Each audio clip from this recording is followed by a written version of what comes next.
நம்முடைய இன்கம்மை எப்படி மேனேஜ் செய்வது என்கின்ற குழப்பம் நம்ம எல்லோருக்குள்ளும் இருக்கும். இதற்குத்தான் 50-30-20 என சொல்லப்படுகின்ற சிறப்பான ஒரு மணி ரூல் இருக்கிறது. இந்த மணி ரூல் என்ன சொல்லுதுன்னா, நம்முடைய இன்கம்ல 50% நாம் நம்முடைய நாளாந்த தேவைகளுக்காக ஒதுக்க முடியும். அதாவது நம்முடைய உணவு தேவை, போன் ரீசார்ஜ், அதே போல பெர்ஃபியூம்ஸ், காஸ்மெட்டிக்ஸ் இப்படியான தேவைகளுக்கு இந்த 50% நாம் ஒதுக்க முடியும். அதே போல 30% திடீர் செலவுகளுக்காக நாம் ஒதுக்க முடியும்.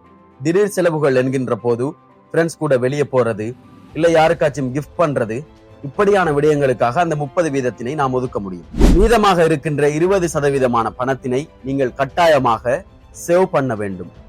நன்றாக நினைவில் வைத்துக் கொள்ளுங்கள், நீங்கள் செலவு செய்த 80% பணமானது உங்களுக்கானதல்ல.